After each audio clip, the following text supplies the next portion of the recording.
Ya, halo followers, welcome, selamat datang di Tiang Jauh, podcast bola untuk semua dari Popo on the Radio. I'm your host, Popo Kusen, bukan pandit, dan gue kemarin lagi kepikiran ya, kalau ini kan podcastnya tentang Liga Inggris kan sebenarnya, jadi nggak ada salahnya kalau kali ini kita akan ngebahas, atau gue akan men-share tips untuk bermain FPL atau Fantasy Premier League. Mumpung liganya belum mulai ya, jadi sekarang masih lagi seru-serunya nih. Bikin tim masih gratis, transfernya dan segala macam. Oke.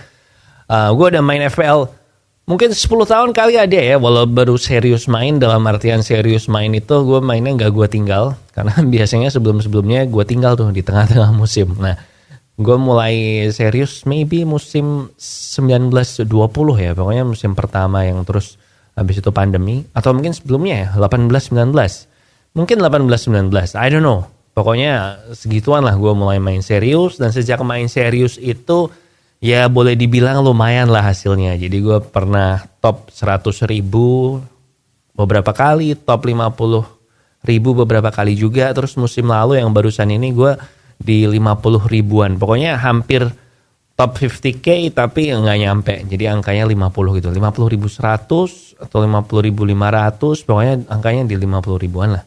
Nah musim ini targetnya gue nggak muluk-muluk. Minimal sama kayak musim lalu ya.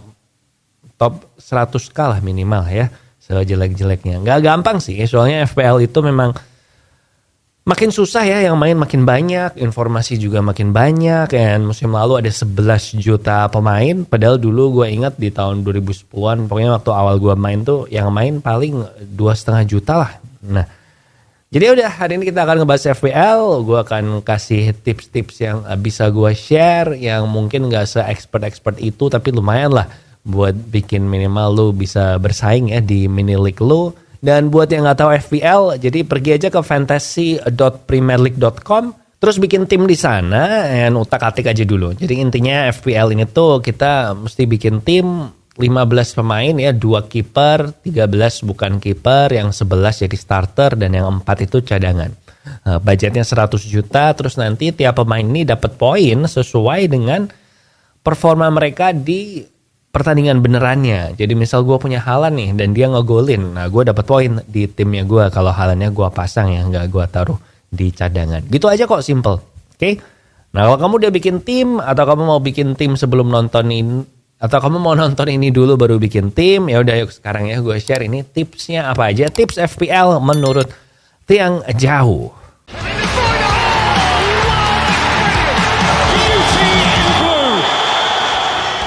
Oke, tips yang pertama ya, ini adalah tips membuat tim di awal musim. Jadi lu jangan milih pemain yang aneh-aneh atau milih pemain-pemain yang anti mainstream gitu ya. Go with the flow aja dulu. Nah biar lebih ngebantu, gue kasih 4 guideline untuk membuat tim di awal musim. Yang pertama, pilih pemain yang pasti starter ya. Jadi hindari pemain yang rawan dirotasi gitu. Pemain yang kadang starter, kadang enggak. Nah itu dihindari aja. Nah kedua, jangan pilih pemain yang lagi cedera atau barusan sembuh dari cedera, atau yang waktu pre-season kemarin ini kan kemarin ada banyak pertandingan pre-season nih. Nah dia yang gak sering main, nah itu tuh dihindari aja.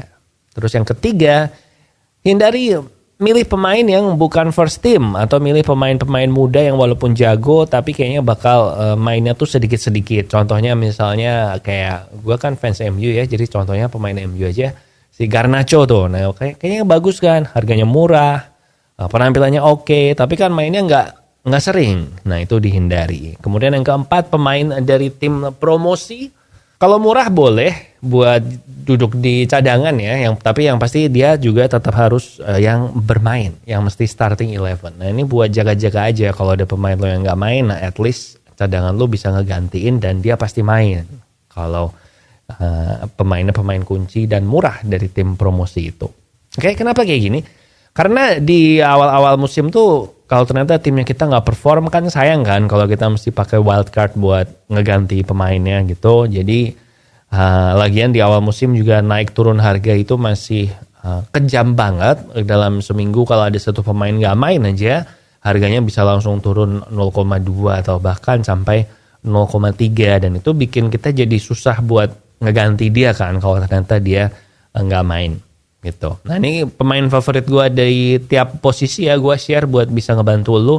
Kalau kiper gue biasanya milih dari tim yang bertahan tapi bukan tim besar sih, biar murah harganya dan dia dapat banyak save point gitu. Kalau kipernya City, Arsenal, kiper MU, kiper Liverpool gitu cenderung gue hindari, karena dari satu tim kita juga maksimal cuma boleh punya 3 pemain aja. Jadi sayang kan kalau dari tim besar gitu yang satu udah kita ambil buat kiper gitu. Oke. So pemain favorit gue back Trent Alexander-Arnold 8 juta. Ini defender termahal tapi kayaknya worth it sih. Soalnya Trent ini kan punya banyak cara dapat poin ya. Dia dapat dari clean sheet, dapat dari assist, dapat dari goal, dan dia kalau ngegolin juga poinnya lebih banyak daripada posisi yang lain, and kayaknya worth it sih 8 juta buat Trent Alexander-Arnold. Terus yang pemain tengah ada Bukayo Saka 8,5 juta. Sama ada banyak cara buat dapat poin. Dia bisa assist, dia mainnya pasti pemain kunci kan, jadi bakal sering banget main. Terus dia penendang penalti juga, dan dia main di Arsenal yang merupakan salah satu tim yang nyerangnya paling bagus nih dari musim lalu. Jadi Saka oke lah, 8,5 juta nggak mahal-mahal amat. Nah, penyerang udah jelas pasti Erling Haaland ya. Haaland 14 juta, mahal banget memang, dan menurut gue lu harus punya Haaland karena dia pencetak poin terbanyak musim lalu. 36 gol, 9 assist, dan dia cocok buat jadi kapten di hampir semua game week ya. Dan kalau lu kapten kan poinnya double. Dan saat ini udah ada 85% tim yang punya dia. Jadi kalau lu gak punya, bahaya banget, lu bakal cepet ketinggalan nih poinnya sama pemain-pemain lain. Nah tadi gue udah nyebut wild card kan. Jadi di FPL ini kan kita dapat 4 chip ya. Ada wild card, ada free hit, ada bench boost, sama ada triple captain. Nah ini enaknya pakainya kapan? Lain nanti kita akan bahas di tips yang abis ini ya. Tapi in general disimpan sampai terakhir-terakhir sih. Tapi nanti lebih detailnya abis ini. Oke? Nah sekarang lu udah bikin tim. Sekarang gue ada 10 tips umum yang bisa lu ikutin sepanjang musim, yang mestinya bisa ngebantu buat mencapai targetmu. Targetnya bisa top berapa, bisa menang di mini league yang lu bikin sama teman-teman. And of course, cara main orang beda-beda ya. Ada yang pengen buat have fun aja, ada yang pengen biar waktu nonton pertandingan tuh bisa lebih seru karena lu punya pemain yang lagi main. Dan ada juga yang anti milih pemain dari klub rival atau sebagainya. Nah makanya tips ini gue kasih buat yang pengen dapat poin setinggi mungkin. Oke, nah yang pertama, jangan buru-buru melakukan transfer pemain. Kadang ya kita lihat misalnya pemain ini minggu lalu ngegolin 2 nih, terus kita pengen beli dia. Padahal inti dari FPL itu bukan mengejar poin yang dia kemarin udah mencetak, tetapi mengejar poin yang bakal dia cetak. Nah kalau dia ngegolin 2 minggu lalu itu adalah kebetulan, hasilnya gak konsisten, terus lu beli dia, nah itu akan menimbulkan penyesalan di minggu-minggu selanjutnya. Jadi tetap jangan buru-buru. Dan ngomong soal jangan buru-buru, yang kedua adalah kalau lu transfer pemain, tunggu sampai semepet mungkin sama deadline. Jangan lagi hari Senin atau hari Selasa terus lu udah buru-buru transfer, terus nanti pada saat mendekati deadline tahu-tahu amit-amit nih ya pemain yang lu beli itu cedera, atau pemain yang lu beli tiba-tiba pindah ke Arab Saudi gitu kan. Nggak enak ya rasanya, terus lu harus transfer lagi minus 4 poin nih kan. Jadi harus sabar, tunggu aja sampai mendekati deadline. Team value gue bilang gak usah terlalu dipikirin sih, karena itu rada-rada overrated. Terus yang ketiga, target pemain yang bisa dapat poin dari banyak sumber. Pemain yang bagus bukan berarti bagus di FPL. Contoh, Declan Rice adalah pemain gelandang bertahan yang sangat bagus, tapi di FPL dia poinnya dikit karena dia kan jarang ngegolin, jarang assist. Jadi dia nggak dapat poin nih. Dia cuma dapat poin paling 2 poin, kadang malah 1 kalau kartu kuning kan. Jadi milihnya yang bisa ngegolin, bisa assist, mungkin penendang penalti. Kalau kiper juga mungkin yang pertahanannya bolong-bolong tapi dia jago nge-save. Jadi pilih yang kayak gitu. Kalau defender juga biasanya gue lebih milih fullback ya, back sayap, karena dia bisa assist, bisa ngegolin. Nggak cuma clean sheet aja kan. Kalau lo milih back tengah kan, ya dia bisa ngegolin juga, tapi kan tergantung corner kick segala macam, nggak konsisten lah. Sementara kalau fullback kan cenderung overlap ke depan kan. Gitu. Tadi gue udah bilang pilih juga yang penendang penalti, penendang free kick gitu-gitu.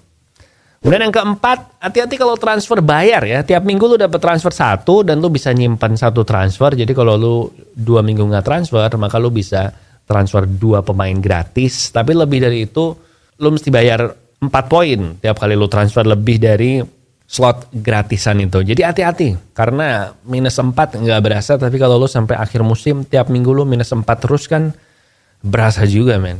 Oke? Yang kelima, ini personal preference ya. Gue lebih milih jadwal bagus daripada form bagus. Jadi ada satu pemain misalnya, dia udah ngegolin 4 pertandingan, ngegolin mulu nih. Tapi di pertandingan selanjutnya dia lawan Man City. Terus ada satu pemain nih, pemain yang jago banget. Tapi udah 3 pertandingan gak ngegolin. Dan di pertandingan yang keempat, itu dia tanding lawan, taruhlah Sheffield United. Nah, gue lebih milih pemain yang bakal lawan Sheffield United, bukan pemain yang bakal lawan City, walaupun dia udah ngegolin di 4 pertandingan berturut-turut. Gitu sih intinya. Gue lebih percaya jadwal daripada form. Kemudian yang keenam, chipnya jangan dipakai ya. Jadi ada wild card, ada ini, ada free hit, ada triple captain sama bench boost. Nah yang wild card ini tergantung kebutuhan tim sih. Tapi gue sih pengennya lu jangan buru-buru pakai gitu, minimal sampai 8 game week lah, karena habis itu ada international break gitu-gitu kan. Gue biasanya mencoba menahan minimal sampai 8 game week. Nah kalau yang lain-lain, gue bakal cuma pakai di paruh musim kedua, dan itu kalau ada blank game week atau double game week. Nah di blank game week itu minggu dimana ada tim yang banyak yang gak main nih, karena mereka FA Cup misalnya, jadi mereka gak main. Nah yang double game week itu kayak waktu lagi Boxing Day segala macam, di mana ada satu tim dalam seminggu tuh bisa main 2 kali. Nah itu baru gue pakai antara bench boost atau triple captain atau sebagainya, karena di situ pemainnya main 2 kali otomatis poin lu double kan gitu. Kemudian yang ketujuh, stats over eye test. Nah ini di FPL banyak perdebatan biasanya, mending lihat statistik atau mending lu nonton pertandingannya. Kemudian lu bisa tahu ini pemain sebenarnya bagus apa enggak. Karena kadang statistik enggak menjawab kan. Nah tapi menurut gue lebih condong lihat statistik sih. Pertama eye test, nggak mungkin kan kita nonton 10 pertandingan tiap minggu kan nggak mungkin. Jadi gue lebih condong lihat ke stats. Terus yang eye test itu cuma buat ngebantu aja. Dan yang ke-8, cek Twitter ya. Biasanya banyak stats menarik di Twitter itu. Gue biasanya lihat dari Abu Bakar Siddiq, terus ada si FPL Salah, kemudian ada Ben Krelin. Ben Krelin ini spesifik buat yang bikin jadwal-jadwal double game week itu. Dia paling rajin bikin. Oke. Kemudian yang ke-9, jangan pakai emosi, jangan pakai kesetiaan sama klub. Again, ini buat yang pengen dapat poin sebanyak mungkin ya. Contoh gue fans MU, tapi waktu MU lagi jelek-jeleknya 2-3 musim lalu, gue bahkan gak punya pemain MU sama sekali. Dan gue nge-kapten Erling Haaland musim lalu, waktu dia lawan MU, yang dia hat-trick itu, yang menang 6-0 apa 6-1 kayaknya ya. Nah itu gue nge-kapten Erling Haaland, karena ya FPL man, gak boleh terlalu loyal. Oke? Kemudian yang terakhir, rada boring tipsnya, tapi membantu, jangan kebanyakan melakukan move-move yang beresiko lah. Kalau milih kapten juga jangan yang terlalu diferensial lah. Pilih kapten yang obvious aja. Mainnya main aman aja. Biarlah pemain lain yang melakukan kesalahan dengan terlalu gambling, terlalu beresiko. Kita main yang aman aja. Oke? So itu tadi 10 tips and tips bikin tim FPL. Kalau ini banyak yang suka, mungkin nanti waktu mulai liganya gue akan kasih sedikit tips lah ya. Pemain yang simple aja lah, mungkin nanti satu segmen gue akan nyebutin 3 pemain kan. Yang satu silahkan dijual, yang satu silahkan dibeli, dan yang satu jangan beli dan jangan jual. Oke, itu dulu untuk Tiang Jauh kali ini. Di sini Popo Kosen, and jangan lupa cek di YouTube Popo on the Radio. Please like and subscribe di sana. Share juga ke teman kamu yang mungkin mau main FPL, atau lu mau ngeracunin dia main FPL dan dia bingung nggak tahu gimana main FPL. Share juga ke dia. And ya udah gitu aja. Jaga kesehatan. Ini lagi musim batuk pilek ya. Gue juga masih pilek belum sembuh. And kita ketemu lagi di Tiang Jauh minggu depan. Oke. Di sini Popo Kusen. Thank you for watching. And I'll see you when I see ya.